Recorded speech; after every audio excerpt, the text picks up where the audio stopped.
السلام عليكم ورحمة الله وبركاته. اللهم صل وسلم وبارك على سيدنا محمد وعلى آله وصحبه أجمعين. يا رب اشفي ابن عماد، يا رب شفاء تام لا يغادر سقما، واشفي كل مريض يا رب، وفك كرب المكروبين، وفرج هم يا رب كل حزين وكل زعلان وكل متضايق، تفرج همه وتفرج كربه يا رب إن شاء الله، وتنصر اخواتنا وأهالينا في غزة وترجع لهم الحق عن قريب. في فيديوهات كده انا ما بعرفش ابداها او ما بعرفش اتكلم في ايه. من ساعه ما عملت الفيديوهات، ساعة تعب عماد، ربنا يشفيه ويعافيه يا رب ويشفي كل طفل مريض. ناس كتيرة بعتت لي وناس كتيرة بتقعد تكتب لي في الكومنتات بالله عليكي احكي لنا التفاصيل، ايه اللي حصل، ايه اللي جرى. وانا يمكن قلت التفاصيل في كذا فيديو او مش التفاصيل يعني. قلت شوية حاجات. الناس من امبارح كتير رسائل عمالة تبعت لي بالله عليكي احنا شفنا لميس الحديدي طالعة بتتكلم عن ان هي كانت مصابة بالميكروب اللعين ده، وان هي طالعة بتحكي تجربتها. بالله عليكي احنا خايفين، هو ايه اللي حصل؟ هو عماد طب انت عرفتي ان هو تعبان ازاي؟ طيب احنا المفروض نروح نعمل ايه؟ احنا المفروض نكتشف ازاي؟ يا جماعة أنا عايزة أقول لكم ما تحملوش نفسكم فوق طاقتها. ما تفكرش زي ما بيقول لك كده، ما تفكرش في البلاء قبل وقوعه. ليه؟ لأن أنت لما بتفكر في حاجة بتفكر فيها من غير رحمة ربنا، بتفكر فيها من غير السكينة اللي بتنزل عليك من ربنا. يعني ربنا لما بيديك ابتلاء أو بيصيبك بابتلاء بيديك معاه، يعني مع الابتلاء ده صبر، بيديك معاه قلبك كده مطمن لان انت مع ربنا. ما تفكرش في الحاجة الوحشة لان انت بتفكر فيها، بتفكر وانت بتفكر من غير رحمة ربنا. لكن لما هي بتحصل وبتتنفذ بيبقى معاها رحمة ربنا. الحمد لله انا في ابتلاء كبير الحمد لله، وحمدة وشكرة وصبرة ومحتسبة وكل الحاجات اللي تقدروا تقولوها. متعايشة مع الوضع علشان خاطر اللي ورايا، متعايشة وساكتة عشان ما عنديش رفاهية ان انا يعني في حاجات كتير في وقتها هتكلم فيها ان شاء الله لما نعدي ورحلتنا توصل بالسلامة ومركبنا ترسى ان شاء الله بالسلامة بإذن الله. بإذن الله في حاجات كتيرة قوي هكلمكم عنها، وهكلمكم ان انا طول الرحلة بتاعتي دي كلها كان بالنسبة لي اللي بيحصل فيها معجزات، كلها كان طبطبة من ربنا عليا. اللي هو انا عندي ابتلاء بس ربنا معايا، ربنا واقف معايا في الابتلاء ده. ما تفكروش في اي حاجة، ما تفكروش طب هو انا المفروض، انت ما بتروحلوش التعب ده او الميكروب ده، انت ما بتروحلوش، انت بتلاقيه هو اللي جاي لك. انت ما بتسعاش تشوف طب انا اعرف ان انا عندي ازاي او كذا او كذا. هو ما بيستنكش تدور عليه، هو لما بيجي طب تعرف ان هو جه. اللي حصل ان هو لما تعب كان بوطي صوتي طبعا انتوا عارفين. لما تعب ايه السخونية اللي هي ما كانتش بتروح بالدواء، يعني بتروح وبتيجي، بتروح يوم وترجع يومين، بتروح يومين وترجع يوم، وانتوا كنتوا عارفين ومعايا ومتابعين شهر ونص او بالاخص شهر و13 يوم بالظبط. كنتوا متابعين معايا الحكاية القصة وما فيها. انا سمعت في المستشفى وشفت قدامي قالك احنا بقينا في اليوم بنستقبل 300 حالة جديدة، 300 حالة من الأطفال عندهم الميكروب ده في كذا بقى، ايه مش عارفة فين. قالك ده الرقم يخض، الرقم مش هين ومش صغير. كنت كذا مرة عايزة اطلع اعمل لكم فيديو بس كنت خايفة اقلقكم، بس انتوا بنفسكم عمالين تقلقوا من نفسكم بنفسكم في التعليقات وفي الرسائل. اللي حصل يا جماعة لما لقينا الحرارة ما بتروح وبتيجي، بتروح وبتيجي، فكان الدكتور يقول لي لا اصل مش عارفه ايه اصل. وانا كنت بصمم ان انا اعمل صوره دم، لا كل يومين ثلاثه اعمل صوره دم. الدكتور يقول لي مش محتاجينها، وانا مصممه، انا مصممه لحد اليوم اللي ربنا كان بيختبر فيه صبري او بيختبر فيه قوه ايماني او بيختبر فيه اي مكان الاختبار اللي انا محطوطه فيه. والحمد لله يا رب انك الهمتني الحمد عند الصدمه الاولى. يعني اول ما انا شفت التحليل اول حاجه قلتها الحمد لله الحمد لله يا رب، كذا الحمد لله كذا الحمد لله. فكنت عماله احمد ربنا وكنت في الشارع وعماله اقول الحمد لله الحمد لله، واسجد في الارض الحمد لله. اللي حصل ان كرات الدم البيضاء كانت نسبتها عالية جدا في التحاليل. تمام.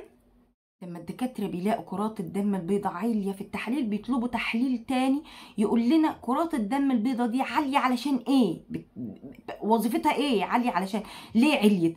فانتوا ما تخافوش، مش كل ما تقعدوش تحطوا في دماغكم يا جماعة، لان زي ما بيقول لك كده اللي بيخاف من العفريت بيطلع له. انا كنت دايما خايفة من الحكاية دي، ودايما تحس ان قاعدة مستنياها يعني. سبحان الله. الحمد لله على كل حال، والحمد لله على اي حال. بس حاجات كتيره ما تهملوهاش. لو في سخونيه متكرره ما تقولش اصل هو دور برد، اصل هو بينام في التكييف، اصل ما اعرفش. لا، روحوا شوفوا سبب السخونيه واسال دكتور، اسال 2، اسال 3، اسال 4. نشاط ابنك اتغير او نشاط بنتك بقى قاعد خملان هزلان مش قادر يتحرك، جسمه وجعه، بيشتكي مثلا من ظهره شويه، رقبته شويه، رجل شويه. في حاجات عارضة يا جماعة. يعني في مثلا ممكن ولد يصحى من النوم ده انا جسمي مكسر النهارده، تلاقي ساعة ولا ساعتين والحكاية بتفك. انا بتكلم في التعب اللي هو بيبقى مستمر طول شهر مثلا، شهر هو عمال يشتكي، شهر الحاجات دي ما بتروحش لا بمسكنات ولا اي حاجة. تبدأي تدوري، تبدأي لا انا عايزة اعمل صورة دم، انا عايزة اعمل فحص ما اعرفش ايه، انا عايزة انا عايزة انا عايزة حاجة تاني. لو لقيتوا عيالكم بدأوا يخسوا، بدأ يبان عليهم الضعف بوجه عام، برضو تبدأوا تتحركوا. لما كنا في المستشفى وكنت يقول لك 300 حالة، الحمد لله يعني. أنا الحمد لله يا رب، الحمد لله لما بروح في أي مكان بعمل علاقات مع الناس اللي موجودة. ما تفهمش يعني حاجة من اللي بيقول لك من حب ربه حبب فيه خلقه. والله أقسم بالله ما بشكر في نفسي، بس ناس كتيرة في المستشفى بتتابعني وعارفاني وعرفتني من عماد وعرفتني من باباهم. فالحمد لله الناس تيجي تتكلم معايا فالدكاتره، فبسال طيب ليه؟ قال لك يعني في سلوكيات كتيره احنا بنعملها غلط، حاجات كتيره. اول حاجه الجبن يا جماعه، الجبنه اللي احنا بنجيبها نفطر بيها. ما تقوليش اصل جبنه، بجيب جبنه مش عارفه ايه النص كيلو ب 40 جنيه، اصل جبنه ما اعرفش ايه النص. ما فيش حاجه اسمها كده يا جماعه. انت علشان تطلع جبنه طبيعيه 100% مش عايز لك اقل من 5 كيلو لبن. 5 كيلو لبن دول يا جماعة يعني حوالي 150 او 160 جنيه علشان تطلع علبة لبن طبيعي 100%. هتجيب لي ازاي عقل نص كيلو جبنة ب 40 جنيه؟ الجبن دي يا جماعة غلط جدا. لو مش قادرين على الجبن الطبيعي 100% اللي هي مثلا، انا يعني مش بعمل اعلان بس انا بقول لكم على اللي انا بجيبه. الاول كنا بنجيب بريزيدون جبنة بيضة، طبعا عشان هي مقاطعه فدلوقتي بنجيب مزارع دينا. تمام. بلاش بقى الجبن اللي هي معرفش عبور لاند ومعرفش ايه الحاج حماده لاند والحاج حسام لاند مفيش ده كله عك ده يا جماعه. انت بتدي لعيالك زيوت مهدرجه 100% وبتقول له يلا خد يلا امراض يلا. طبعا كل حاجه بايد ربنا والحامي هو ربنا، واحنا ما بس احنا بناخد بالاسباب. تمام. مش قادرين على الجبن الغاليه دي يبقى خلاص جبنه قريش. الجبنه القريش دي طبيعي 100% وما فيهاش خم ولا فيها زيوت ولا فيها اي حاجه من الكلام ده. هاتوا جبنه قريش يا جماعه. يعني اضعف بقى، اضعف الايمان بلاش جبن. مش عايزين بس احنا مش جبنه القريش، بلاش جبن. خليكوا بقى في البيض، بطاطس مهروسه تسلقوها وتهرسوها، فول، طعميه. حاجة تانية يا جماعة ودي مهمة جدا جدا، المواد الحافظة ابعدوا عنها على قد ما تقدروا. بلاش صلصة محفوظة، بلاش نستسهل الخضار نجيبه المحفوظ والمتلج والكلام ده، شيبسي عمال على بطال وعصاير عمال على بطال. وبلاش الكلام ده يا جماعة، علشان الدكتور بيقولك انت بالحاجات اللي بتجيبها الصلصة ومكسبات الطعم مرقة الدجاج والحاجات دي انت بتقدم لعيالك المرض على طبق من فضة. بلاش منهم، بلاش نبعد عنهم، نبعد عن كل الحاجات دي.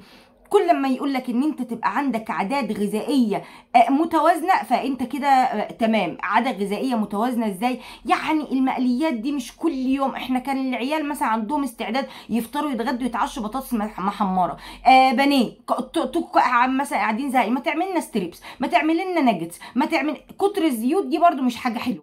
خلينا متفقين ان احنا عاداتنا اللي احنا باستخدامنا للزيت عادات سيئه. ازاي؟ يعني مثلا احنا يقول لك الدكتور عايز تقلي وترمي. يعني قليت بطاطس اترمى خلاص. انا قليت مثلا هقلي كيلو بطاطس وليكن هقليه في الطاسه على مرتين، تقلي نص البطاطس، ترمي الزيت، ترجع تحط زيت جديد، ارمي خلاص اللي انت قليه في البطاطس ده يترمي خلاص. مش تقول انا هقلي فيه البطاطس بقى كلها، لا، خلاص الزيت اتولع عليه يطفي ترمي على طول. يعني مثلا انت عشان تقلي مثلا كيلو بطاطس عايز لك 3 كيلو زيت بقى، تقلي وترمي وتقلي وترمي وتقلي وترمي. فمحدش فينا بيعمل كده. احنا بنعمل ايه؟ بنقلي الزيت في البطاطس شويه، نقوم واخدينه ونقلي فيه البانيه، ادم شويه فنقوم نقلي فيه السمك، ادم شويه ناخده نصفيه نعمل بيه زي بيعملوا بيه دلوقتي صابون يغسلوا بيه المواعين والكلام ده. اما فيش الكلام ده يا جماعه، يبقى خلاص احنا مش هنقدر نستخدم الاستخدام الصحي للزيت، يبقى بلاش زيوت. بلاش بلاش بلاش اي حاجه فيها زيوت مهدرجه يا جماعه. السمنه، يعني بلاش العلب اللي هي معرفش مين ومين ومين ومين. ابسط حاجه هاتي زيت نوع نضيف واطبخي بيه، زيت نوع نضيف خلاص. الحاجات دي بتبقى كل حاجه بايد ربنا، بس الحاجات دي بتبقى عامل مساعد عشان لا قدر الله لا قدر الله الميكروب ده بتخليه ان هو في حاله نشطه. اما بخصوص حاله عماد كلكم بتقعد طب هو عامل ايه دلوقتي؟ والله هو كويس وفي نعمه من ربنا والحمد لله. انا ما كنتش احلم باللي احنا فيه، وهبقى اقول لكم الجمله دي يعني ايه ما كنتش احلم باللي احنا فيه. الحمد لله الحمد لله يا رب، احنا الحمد لله. هو يعتبر ما عندوش حاجه، الحمد لله الحمد لله. بس الميكروب اللي في الدم ده كورس العلاج بتاعه 3 سنين، 3 سنين ملناش دعوه بقى. هو اتحسن على العلاج، ما العلاج كويس معاه، هو كورس 3 سنين. لازم ال3 سنين دول يخلصوا. الحمد لله الحمد لله يا رب. احنا دلوقتي في مرحله اسمها الاسابيع. احنا عندنا مرحله اسبوعين، مرحله 42 يوم، مرحله اسمها جرعات صفرة دي بتاخد شهرين. احنا دلوقتي في مرحله اسابيع، احنا في الاسبوع ال15. نقول الحمد لله احنا يا رب الحمد لله عدينا على خير. في الاسبوع ال120 يعدي 120 اسبوع، يبقى كده خلاص احنا الحمد لله ان شاء الله ان شاء الله احنا ماشيين في الموضوع ده. اقسم بالله بستر ربنا ثم دعواتكم. انتوا بتدعوا لي دعاء يا جماعه، حتى لو انا منزله بوست عادي انتوا بتدعوا له وبتدعوا لي. الله يبارك لكم يا رب وربنا يخليكم وربنا يبارك لكم. ما تشوفوش في حد من عزيز عليكم اي حاجه وحشه، ما تفكروش يا جماعه في الحاجه الوحشه.